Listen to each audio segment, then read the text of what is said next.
ವೀಕ್ಷಕರೇ ನಮಸ್ಕಾರ. ನೀವೆಲ್ಲ ನಿಮ್ಮ ಕನಸಿನ ಮನೆಯನ್ನು ಕಟ್ತಿರ್ತೀರ. ಈ ಒಂದು ಕೆಲಸವನ್ನು ಮಾಡುವಾಗ ಮೊದಲನೇದಾಗಿ ಮಾಡ್ತಕ್ಕಂಥ ಕೆಲಸನೇ ಮನೆಗೆ ಅಡಿಪಾಯ ಅಥವಾ ಪಾಯವನ್ನು ಹಾಕೋದು. ಈ ಒಂದು ಕೆಲಸವನ್ನು ನಮ್ಮ ಪ್ರೊಫೆಷನಲ್ ಫೀಲ್ಡ್ನಲ್ಲಿ ಎಕ್ಸ್ಕವೇಷನ್ ಅಂತ ಕರಿತೀವಿ. ಈ ಒಂದು ವಿಡಿಯೋದಲ್ಲಿ ಎಕ್ಸ್ಕವೇಷನ್ನ ಮಾಡುವಾಗ ಯಾವೆಲ್ಲ ವಿಷಯವನ್ನು ಗಮನದಲ್ಲಿಟ್ಕೊಳ್ಬೇಕು ಸೊ ದ್ಯಾಟ್ ನೀವು ಹಾಕ್ತಕ್ಕಂಥ ಎಕ್ಸ್ಕವೇಷನ್ ಸದೃಢವಾಗಿರುತ್ತೆ ಮತ್ತು ಬಲಿಷ್ಠವಾಗಿರುತ್ತೆ ಅಂತ ಈ ವಿಡಿಯೋದಲ್ಲಿ ಹೇಳ್ತೀನಿ. ಯಾಕಂದರೆ ಈ ಒಂದು ಕೆಲಸದಲ್ಲಿ ನೀವೇನೋ ಮಿಸ್ಟೇಕ್ ಮಾಡಿದರೆ ಅದನ್ನು ಸರಿಪಡಿಸ್ಕೊಳ್ಬೇಕಾದ್ರೆ ತುಂಬಾನೇ ಕಷ್ಟ ಸಾಧ್ಯವಾಗುತ್ತೆ.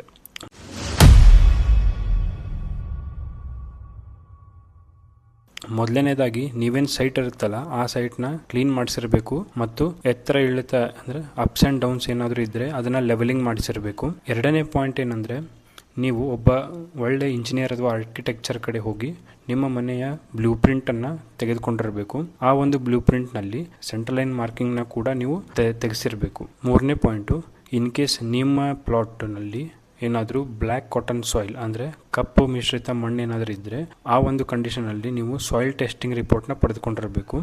ಯಾಕಂದರೆ ಈ ಒಂದು ಸಾಯಿಲ್ ಟೆಸ್ಟಿಂಗ್ ಮಾಡೋದ್ರಿಂದ ನಿಮ್ಮ ಮಣ್ಣು ಎಷ್ಟು ಕೆಪಾಸಿಟಿ ಇದೆ ಲೋಡ್ ಕ್ಯಾರಿ ಮಾಡಲಿಕ್ಕೆ ಅನ್ನೋದು ಗೊತ್ತಾಗ್ತದೆ. ನಾಲ್ಕನೇ ಪಾಯಿಂಟ್ ಏನಂದರೆ ನೀವು ಎಕ್ಸ್ಕವೇಷನ್ ಮಾಡಿರ್ತಕ್ಕಂಥ ಮಣ್ಣನ್ನು ಹಾಕಲಿಕ್ಕೆ ನಿಮ್ಮ ಸೈಡ್ನಲ್ಲಿ ಖಾಲಿ ಜಾಗ ಇದೆಯೋ ಇಲ್ಲ ಅಂತ ಕಂಪಲ್ಸರಿಯಾಗಿ ಚೆಕ್ ಮಾಡ್ಕೋಬೇಕು. ಐದನೇ ಪಾಯಿಂಟ್ ಬಂದುಬಿಟ್ಟು ನೀವು ಎಕ್ಸ್ಕವೇಷನ್ ಮಾಡೋಕ್ಕಿಂತ ಮುಂಚೆ ಮಾರ್ಕಿಂಗ್ ಮಾಡ್ತಾರೆ, ಆ ಒಂದು ಮಾರ್ಕಿಂಗ್ ಆಸ್ ಪರ್ ಡ್ರಾಯಿಂಗ್ ಆಗಿದೆ ಇಲ್ಲೋ ಕಂಪಲ್ಸರಿಯಾಗಿ ಚೆಕ್ ಮಾಡ್ಕೋಬೇಕು.